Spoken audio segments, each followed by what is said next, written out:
Ce mardi 14 mars, nos confrères de BFM TV ont donné des nouvelles de l'état de santé du conducteur qui a été grièvement blessé dans l'accident provoqué par Pierre Palmade, il y a un peu plus d'un mois.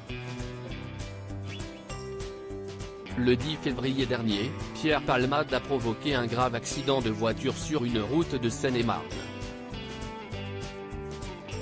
Alors qu'il conduisait sous l'emprise de la cocaïne et de médicaments, l'humoriste a percuté un véhicule arrivant en sens inverse et dans lequel se trouvait un homme de 38 ans, son fils de 6 ans et sa belle-sœur de 27 ans, qui attendait un enfant.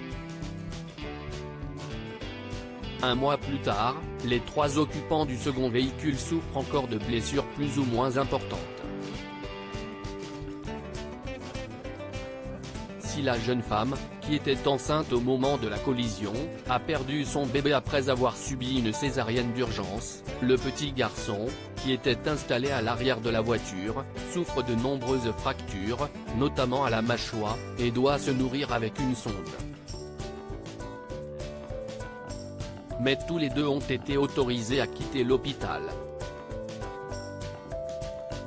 Le conducteur du second véhicule toujours dans un état inquiétant grièvement blessé, le conducteur du second véhicule n'a quant à lui toujours pas quitté l'hôpital Beaujon de Clichy, où il a subi cette intervention chirurgicale.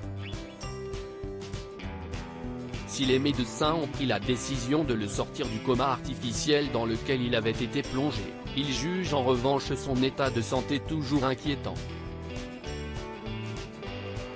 Comme le révèle BFM TV ce mardi 14 mars, le père de famille de 38 ans a toujours de nombreuses difficultés à s'exprimer, ne parvient à dire que quelques mots et souffre également de problèmes de mémoire. Il est certain que le conducteur ne pourra pas quitter l'hôpital avant plusieurs semaines, écrivent nos confrères. Invité sur le plateau de la chaîne d'information en continu le 26 février, Maître Mourad Batik avait d'ailleurs précisé que son client était condamné à prendre des médicaments toute sa vie.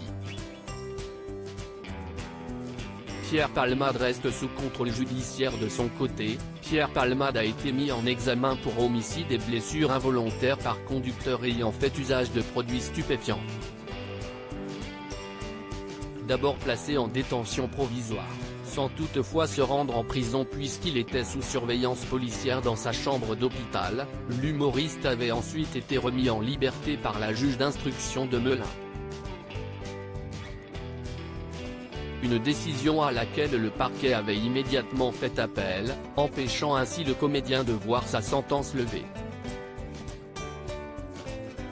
Ce mardi 14 mars, la Cour d'appel de Paris a confirmé que Pierre Palmade resterait sous contrôle judiciaire, avec interdiction de quitter l'hôpital où il est actuellement pris en charge. À lire aussi Tu vois un proche qui tombe et tu ne peux rien faire. Jean-Marie Bigard, ami de Pierre Palmade, se confie avec franchise sur l'affaire qui implique l'humoriste.